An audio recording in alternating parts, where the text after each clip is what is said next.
welcome everybody. Thanks for joining us for what we could term a special town meeting special. We have the special town meeting around the proposed Wildwood School project coming up on September 13th, and then a ballot 3 days later on September 16th.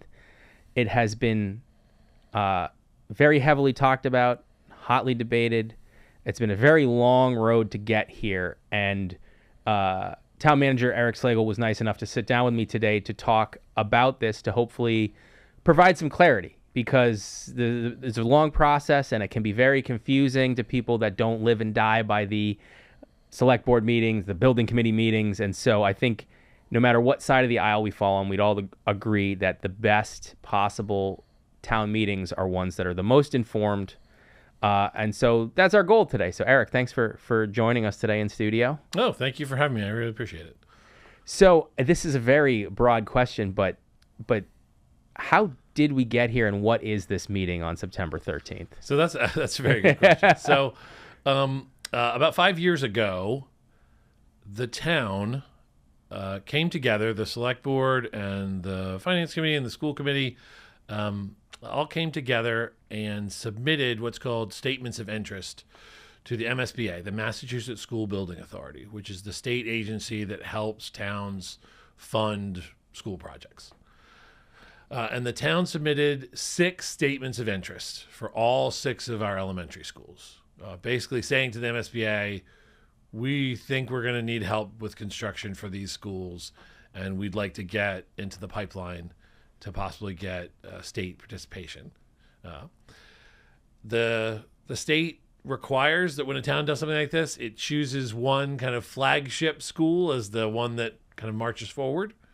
And after an evaluation, the Wildwood School was the one that was put forward as the school that we were going to march forward with. So a school building committee was formed, and as of this point in time, that school building committee's had about 70 meetings. And over the course of those meetings, they had to make some decisions about what was the ultimate project that the town was going to pursue for MSBA funding. Part of what the MSBA allows you to do is talk about consolidation. So most folks know the Wildwood was a pre-K and kindergarten school. On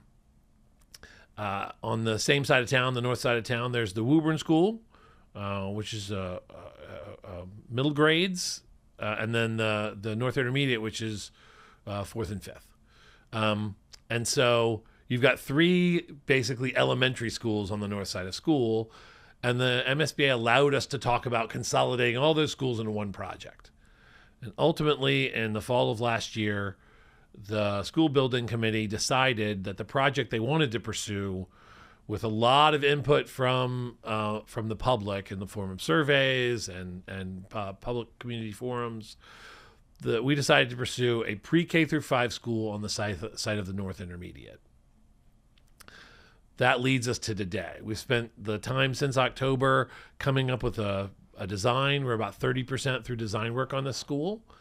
And the MSBA has voted to provide funding for the school. We have to go forward at the town meeting and at the ballot box to decide 2 things. The town meeting is the authorization to borrow the amount of money that the town will need for our share of the elementary school. And then the ballot question is for a debt exclusion to temporarily raise taxes during the portion of that, during the time while that loan is alive, to pay back that loan. So as you mentioned, the town meeting is on September 13th.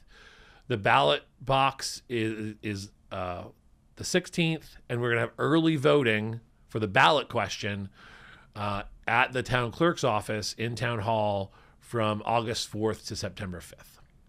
So 2 different things, and I'm sorry for being repetitive because have dealt with this so much, but for the layman like me, still just drag my head around it. So the special town meeting is voting on the funds. Are we going to approve the town's portion of the funds? Right. It's to borrow the money. To borrow the money. And then the ballot question, which 3 days later, basically ballots closed. Early voting opens August 4th, is on the debt exclusion. Correct. And so they are two separate things, because I know some people that I've seen have been like, well, why do we need to, you go to the meeting but they're two separate things that are being voted on, essentially. Correct. And both of those will have to pass in order for the project to move forward. Now, I think some things to sort of get out of the way, just the logistics of town meeting. So it is at the high school for the special town meeting. Correct. But it is in the gymnasium, not in the auditorium, but it's all at the high school. What time does the meeting officially start? And what time should people actually show up for it? Because I think when you say the start time is X, people think I should get there at X. But I think we'd all agree the best meetings are the ones that we can start right on time. And oftentimes starting the meeting right on time doesn't mean showing up right when the meeting's supposed to start. So that's the meeting starts at 9 a.m. on the 13th. We do anticipate a large group of voters to show up to this meeting, which is why it was moved to the gym.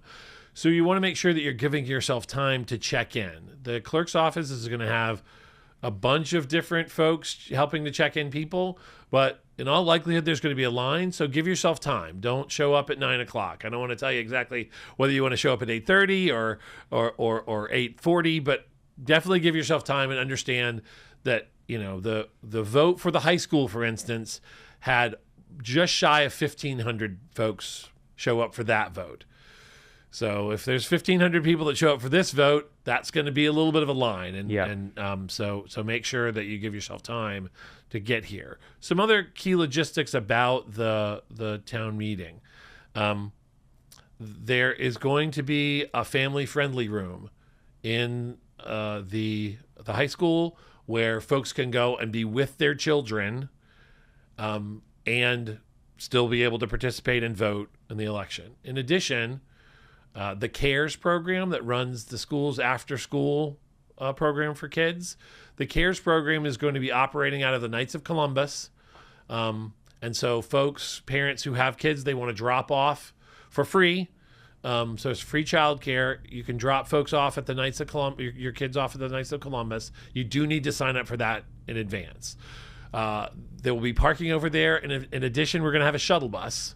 They'll be running folks from the various churches up Church Street that are going to allow us to use their parking spaces. And the Knights of Columbus to bring folks who are parked in those spaces back to the high school. The goal is to try and make this as easy to get to as possible. We understand there's going to be a lot of people, so we just ask folks to have patience and make sure you give yourself a little bit of time to get there. We want everybody to participate. Now, in a vote like this, is it a simple majority vote is the way it goes? Like one single vote could determine it? It is not, actually. Okay. It's a 2/3 majority. So in order to borrow in Massachusetts, municipalities have to have 2/3 of the vote say yes. So the town meeting would have to pass by a 2/3 vote. The ballot question is a simple majority. So we want everybody to get out and participate. We've specifically scheduled that long window of of early voting, so that if you're not going to be able to be there on the 16th, try and get to town hall during our normal business hours. Of note, town hall is open until 7 o'clock on Tuesdays. So even if you have a regular job, a 9-to-5 job, you will still be able during those weeks from the 4th of August to the 5th of September to come in late on a Tuesday and still do early voting. Now, for early voting, I don't want to jump past the town meeting, but not for early voting, but for the ballot vote, for the day of in person, is it multiple locations like during an election, or is it just the town clerk's office? Where can people vote day of? It's going to be just like the last local election. There are going to be 6 precincts. 3 of them will be at town hall, and 3 of them will be at the new senior center. So if you voted in the last local election in April, you're going to be voting at the same place. If you didn't, check with the clerk's office to know which precinct you're in and which location to go to. But there'll be a lot of signage out on the 16th, so even if you go to the wrong space, they're really close to each other, so you'll be able to get to the other side pretty quick. Now, I know a lot of the talk has been around, obviously, the funding and the amount of money, and people look at that and they get, and I'm just curious about the breakdown of how much the town is paying, how the money coming from the MSBA works. Like, how does that breakdown of the funds? Can you explain that to me a little bit more? Sure. So the big benefit of getting into the MSBA program is the amount of money that the state puts on the line for projects that are approved. They have a formula that they pay for a certain amount of square footage per student and a certain amount of square footage for staff support, a certain amount of square footage for special education, a certain amount of square footage for gym space. And if you qualify for all of the points that they give you, you can get a higher percentage back. For instance, we qualified for every possible sustainability point for this building. This is going to be a LEED Gold building, LEED Gold, which is a really high sustainability standard. So we got extra bonus points and percentages from the MSBA to get back. How that ends up kind of when the rubber meets the road, this project all in, including the money that we've already spent on feasibility, which is a little over $1.2 million, is going to be a $173 million project. Of that $173 million, the MSBA is going to contribute about $62 million. So that leaves the town on the hook for right around $111 million. The financial proposal that's on the table that the administration has come up with in conjunction with the select board and the finance committee is a proposal that the town spend $15 million from our capital stabilization fund to lower the amount of the borrowing that we need to do. So at the end of the day, we're going to borrow around $96 million. And is there a breakdown of how that? Well, I know that there are ways that that residents of Wilmington can figure out exactly, how much that's going to hit them. Is there an estimate of how much it would hit the average family, and then how can the individual people, depending on all the different financial demographics, figure out exactly how much it's going to hit them? Sure. So that's a great question. So I'll explain a little bit of how we even get to that number. So we talked to our bond counsel and our lending bank, the folks who put together all of our borrowing for us, and they gave us a conservative estimate on what we should expect to get when we put out a loan of about $96 million. And so that is a rate of about 4.5%. That's what we're estimating it at. Which is relatively conservative for municipal borrowing right now. And at a 4.5% rate with a 30-year loan of fixed payments, that means the town would be paying about $5.8 million a year. That then translates to an increase in everybody's taxes if we get the debt exclusion passed. What that means is right now the average single-family home in Wilmington is just shy of $703,000. So the average single-family homeowner will see an increase of about $422 for a year, or around $35 a month. The calculation is it's about 60 cents per $1,000 of value to the house is what the increase will be over a year. Right now on the town's website, and on the school website, on the project page, there's a tax calculator.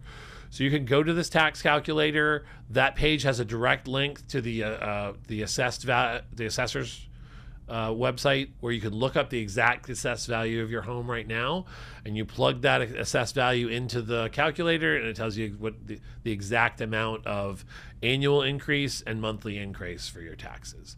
So I know this sounds like a cheesy line that people say in a lot of different contexts, but if you have a house, even a house of $900,000, it's going to be less than the price of a cup of coffee every day, per day to fund this debt exclusion.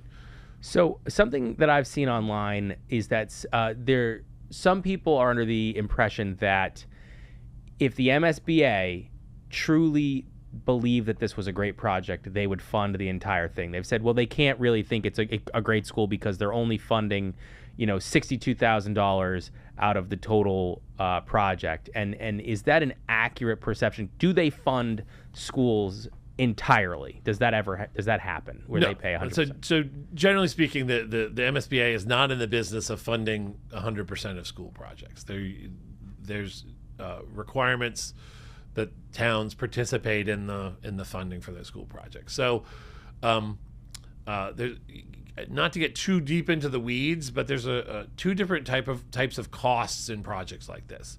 There are eligible costs and costs that aren't eligible for reimbursement. So of the eligible costs in this project, we're getting reimbursed 54.8% of the eligible costs we are getting reimbursed for. There are some costs that are ineligible that we're not going to get reimbursed for, and we can talk about those later. But a 54% rate of return on from MSBA is a very high rate of participation for eligible costs. And quite frankly, it's higher than we anticipated in the fall when we were doing our preliminary estimates on what the participation would be. Just for anyone that might not have been following the whole time, how much work, because I know there were many different possible outcomes and options that were explored once they got to the point of like, these schools are no longer going to continue to be usable if we do nothing. That we can't just do nothing. How much time and effort and just what would you say about the process that came to this as the outcome that people decided upon, that the option they felt like was best? How much went into that? So a lot, a staggering amount of work went into it. The MSBA had us look at 18 different options at the beginning of the process. They included from just a refurbishment of the Wildwood in its current state, all the way up to a brand new pre-K through 5 at the north site. They also included looking at a pre-K through 3, looking at a new pre-K through K as opposed to refurbishing the Wildwood, and a whole lot of different other options in different sites. We looked at pre-K through 5 at every single site.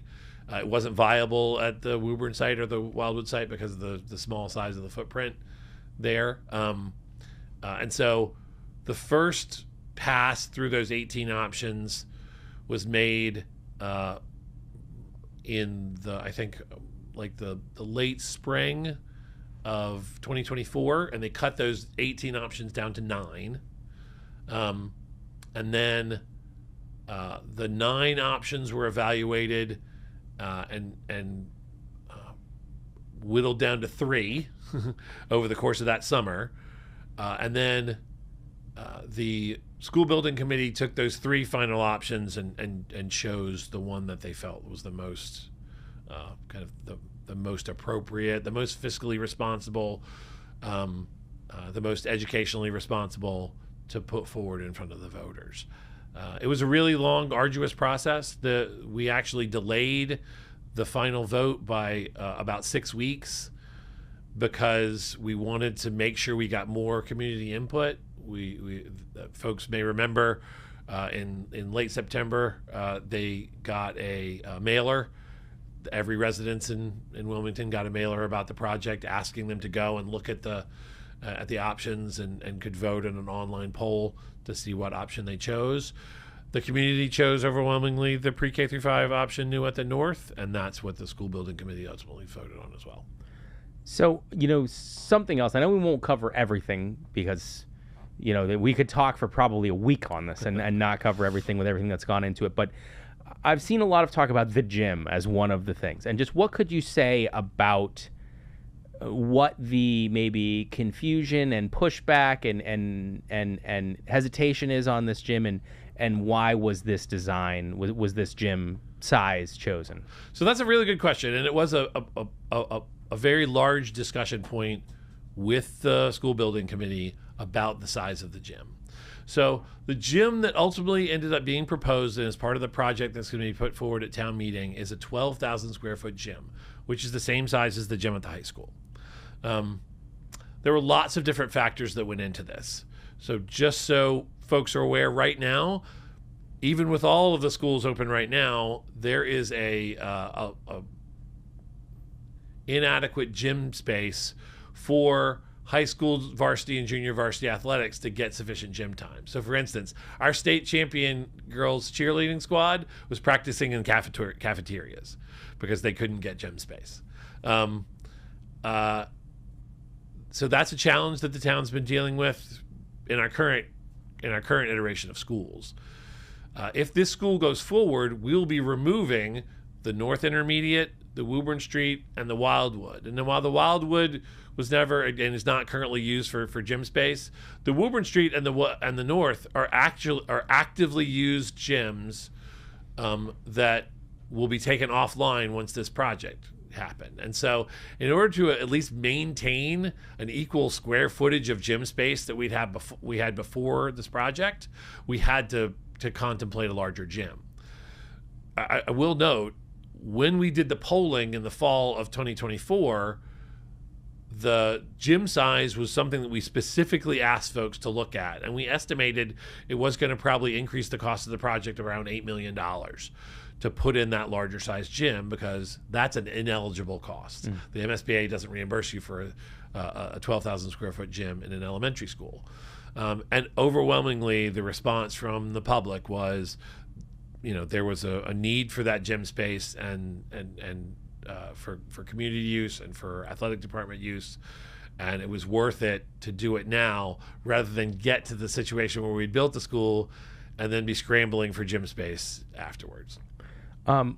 What are some of the other ineligible costs? Because there might be confusion about, even though you said the MSBA doesn't reimburse everything, just what are some of the costs that they will not reimburse, no matter what the project is or how much they, may be behind or in favor of it? What are those costs that are just not reimbursable? Sure. So one of the challenges in dealing with the MSBA is they are dealing with a formula, and that formula was not created now, and it doesn't necessarily mirror the kind of modern school trends. So for instance, they have a limit on the amount of funds that they will put forward for furnishings and electronics for students at a cap per student. And that cap is no longer a realistic cap given the increase in cost of technology. Yeah, we live in a digital world, and digital literacy is critical to every student. So and so they have a furnishings and technology budget that they're willing to spend up to, and everyone knows that you can't furnish a school with that level of furnishings per student. Special education space. One of the things that Wilmington has worked really hard to do is to try and maintain our special education students in district. If you've talked to anybody in any school district in any kind of position of authority, they'll tell you special education spending, if you have to send a kid out of district, can be really, really burdensome. And to the tune of hundreds of thousands of dollars per kid if you have to send them out of district. Yeah, and I will say, and this isn't being nonpartisan, I worked as a special ed teacher for about 8 years, and before sort of returning to my original background of multimedia, and was in a lot of those IEP out-of-district meetings and seeing the costs of out-of-district. It is a lot to send kids out of district, and you have to do that if you don't have the right facilities and the ability to meet their needs, their individual needs and IEPs. So I totally get that. Yeah. So we prioritize for this school making sure that there was sufficient special education space to support our students in district. And that number is over the cap that the MSBA allows for special education space. But while that means we have to pay more for it on the front end, every kid that we can keep in district is saving us tens of thousands of dollars in out-of-district placements. And so it's kind of, while it's not technically cost savings, it's cost avoidance. So we're trying to keep from having to spend that in the the annual school budget, sending more kids out of district. They only allow for a certain amount of teacher collaboration space. That's becoming a big trend in education, is trying to get teachers to do more collaboration, and so there's a little bit more robust space for that in this school. The gym is a big one, and so there's a certain amount of space that we as part of the design, and quite frankly, just about every school as part of their design is going to add in that is above the kind of bare bones thresholds that the MSBA has, and they say that's ineligible because we only fund the first so many square feet towards this use. I think another big question that I've seen is a lot of people saying, well, what about the west side? Because yes, you're now doing this for the north, but what about the west? And oh, by the way, then if you're going to be equal, then aren't we going to end up having double the tax burden down the road? And sort of what would you say about the west side and about the moving forward in the future? So that's a really good question, and it's something that we thought about a lot at the beginning of this process, because it's a question that we get asked a lot.